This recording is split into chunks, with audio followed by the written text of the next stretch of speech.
Hello and welcome back to Robinsunne Art Studio. My name is Robinsunne. Please do like and comment and subscribe and share this video if you are liking this video, and I think that you will. So Julie at Camellia Crafts Design, I'm pretty sure that's her, I'll link everything below, made this way cool video about making little tags, and I loved them.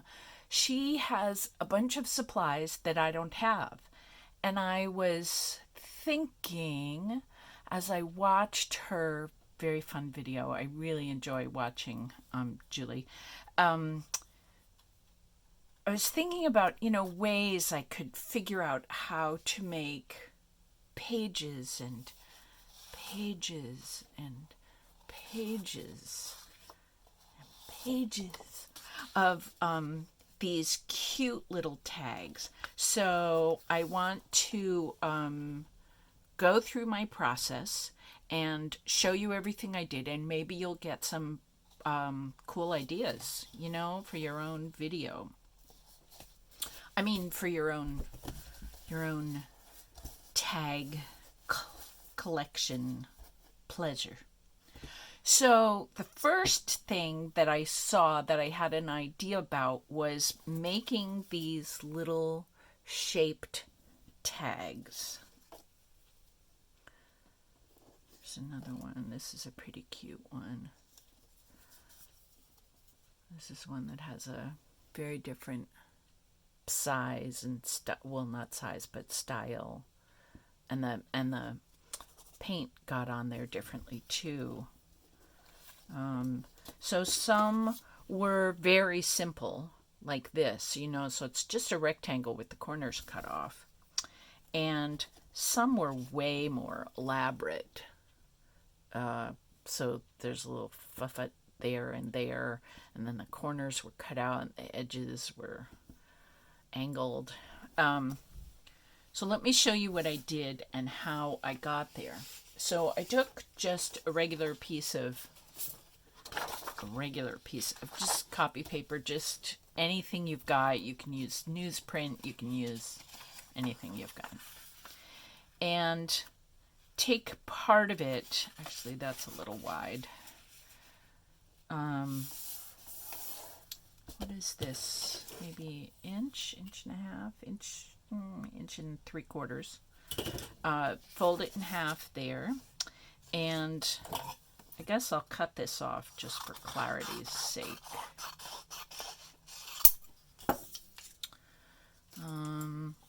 And then, so we have, this long folded sheet, and just cut off. You can make them kind of skinny. You can make them kind of wide. I would probably recommend making them somewhere in between that. So let's start out with this one. So we've got it folded in half, sort of badly folded in half, but you can see. And I've just made this crease very sharp.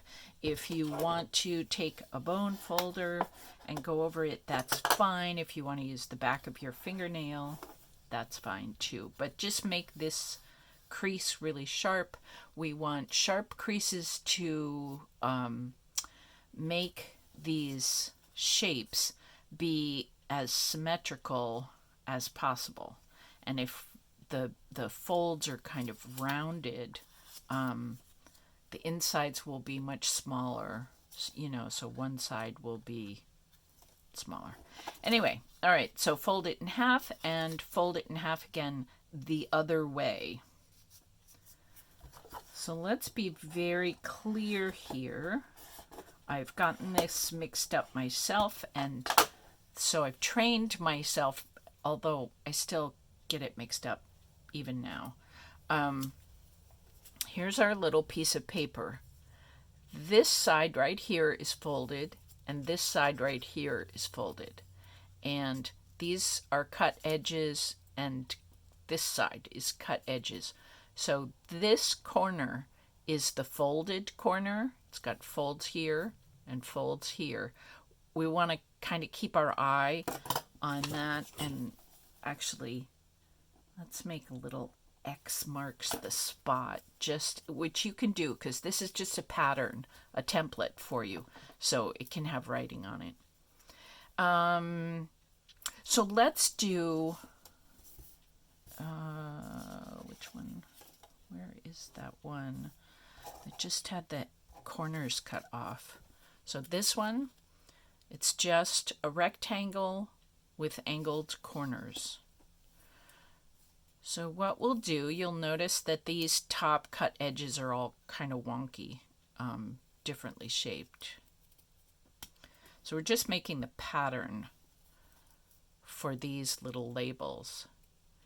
So I'm going to cut straight across the top, angle that corner off, and then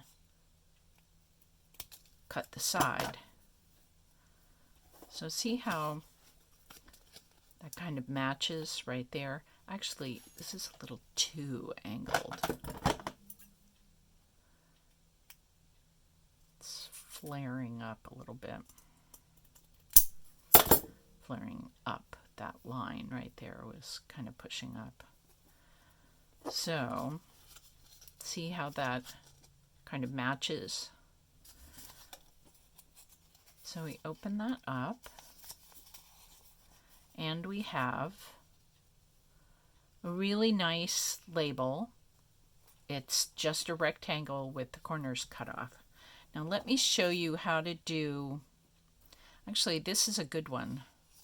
This also has the angle, the corners cut off right there, but it has a little bump out. So let me show you how to make that little bump out. Here's another piece of paper. Go over that fold. Fold it in half again. I'm going to take my bone folder this time to really be able to put a lot of pressure on that. Make sure that these two folds are very, and that's our folded corner. These two fold lines are really sharp. So the first thing we want to do is fold, oh no, we don't want to cut straight across the top because, where's that piece I just used? This one, I think. Oh, this is the one. We've got a little bump across the top. So the way to do that is to cut straight across the top, then angle it down and cut straight out to the corner. Then angle that and finish it off. And you'll see that kind of, it's a little bit different, but it kind of mimics that shape around the edge. These are really fun to do. It's a little like eating, I don't know, Lay's potato chips or something. So there's our, let's do it without the X. There's our shape. The one in front has a little bit narrower one. The one in back, you can tell, has a little bit wider one. So anyway, just play with these. Some of my shapes, like this one, this is rounded at the top. I'll show you how to do that, but really just take, a sheet or two of paper and play with it for a while. And you'll learn that you have a preference for making some little label shapes that are a little bigger, or you like the rounded cuts but you don't like the straight, or you like the straight but not the rounded. So you just cut a little rounded shape there. So just experiment with making little shapes. Sorry, I put that out of frame. Yeah, so just play. So I did that, and let me show you how far I got with those. So this is what I did. I took, let's see, we made this shape and this shape and this shape. So I took these shapes, and can you see how there's a little shadow line right there and there, right on the folds? So what I did was I took my bone folder, you could take your nail too, and just kind of pressed over. Actually, this would be better done on, sorry, loud clashing. There's that little line. And you can go one side or the other. You might not actually want to keep that X there, make those X's, because of course you wouldn't want to make a label that had a big X in the middle. So we will turn those over. But what I did was took some black cardstock,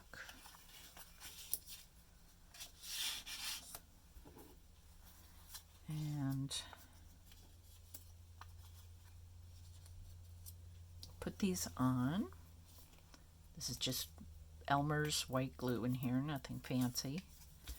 Let's do this one, because I've already been here for 10 minutes. So I just put a little glue. You could actually do this with glue stick too. We don't need a lot of glue. This is not serious sticking power. We just need it to be really flat all the way to the edges. So we do want the glue to go all the way to the edges. And if you're using white glue, only use a little, because you wouldn't want this paper to warp, which you can do with the amount of water. So what I'm going to do is what I call an echo cut or a ripple cut. I'm going to use my eyes as carefully as I can. And put this behind it. So I've just cut right along that line. It's actually a little narrower here and a little wider there. Let's see if I can.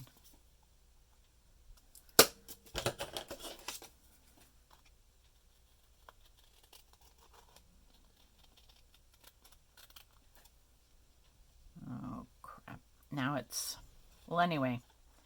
Practice, practice, practice. What we're doing is cutting an edge all the way around of black. So when I watched this video on Camellia Crafts Design, she had these great little rubber stamps, and I thought, as I often do, that would be really awesome. But sometimes I like to change up my shapes, and I also like doing things myself and making my own designs. And yeah, so I get a little fussy about that. But also, I didn't have any rubber stamps to stamp this shape in a piece of paper. So, and I wanted a whole bunch of them, and I thought, where am I going to find those? And that might be an expense I don't want on my credit card this month. So, excuse me. You can see here, I just made a whole bunch of little shapes, and I kept making them until I filled up the page. So that's what I did. And then I glued them down on a piece of white cardstock, and I used cardstock because I wanted it to be kind of steady and firm. This was going to be a where did I put that? This was going to be a major template that I would use over and over again. Da, da, da, da, da. Oh, I'm sorry. What did I do with... Oh, I guess I must have used it up. So anyway, I took this shape, this page of shapes, and I copied it onto a piece of plain paper. And I got this. And then another cool thing that Julie used on her, she had all these great number stamps, and I didn't have any number stamps. So I copied off a piece of paper, which I can't find. I had these great little Tim Holtz, a rubber stamp thing. I don't know where it is. Ooh.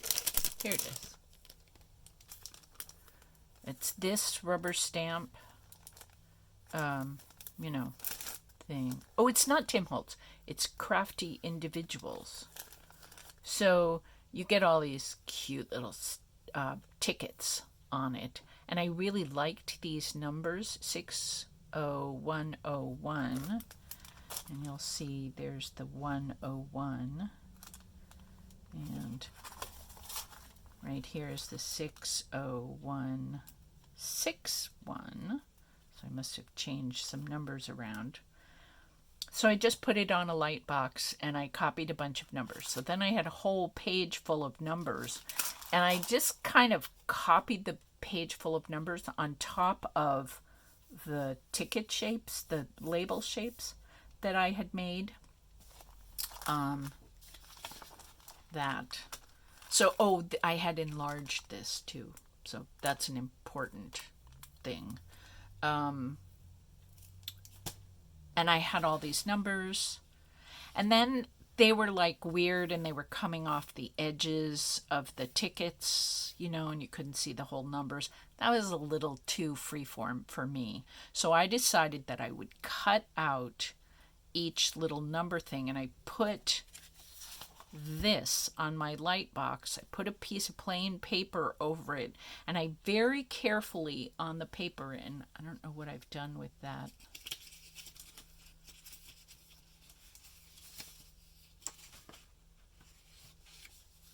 Yeah, I don't know where it is.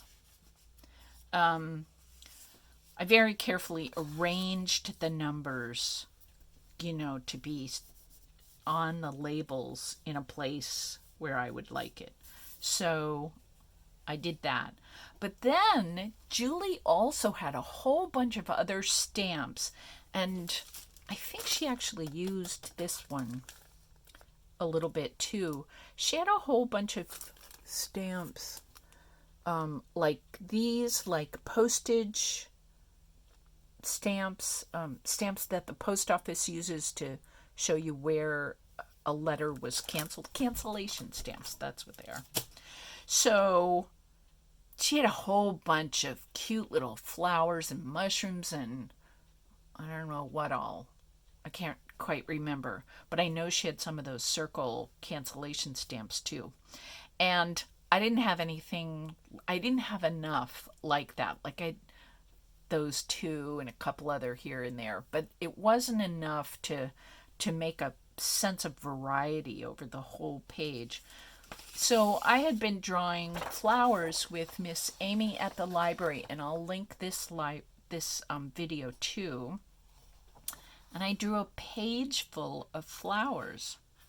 So just to be clear, the first thing I put in the my photocopier was these labels. And then then I shot the labels through again with the piece of paper that just had the numbers on it, but I lined it up on the light box to make sure they would land when copied in the right places. So I put the sheet through the copier again. And then I put the sheet through the copier a third time with my page of flowers, and I got this. So that was really fun, except while Julie was making her little sort of ticket label shapes like this,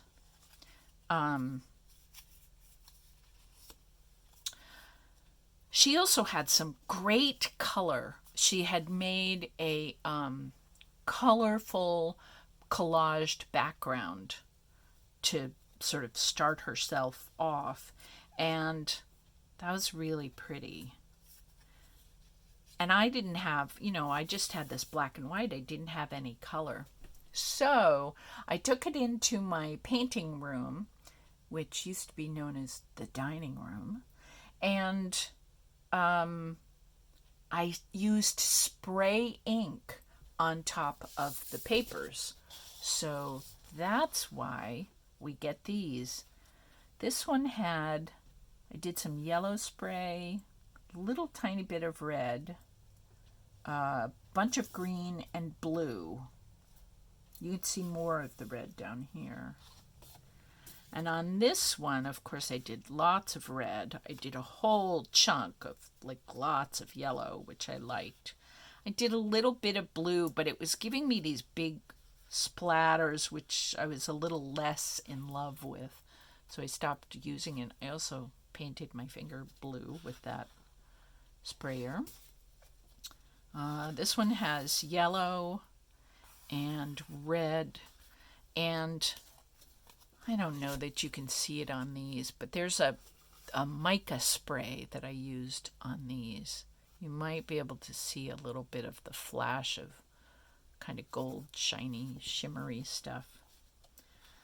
So this is kind of fun because when you spray them, sometimes you get kind of pale little labels, and sometimes you get pretty dark ones, which is great.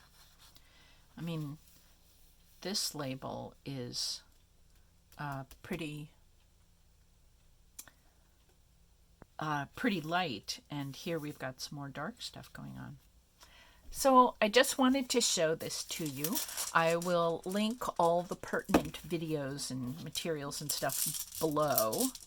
And I hope you get some ideas from this and all throughout your day. I hope you get lovely ideas today. And I blow these wishes across the planet to you. Have a great day, and I'll see you next time. Bye.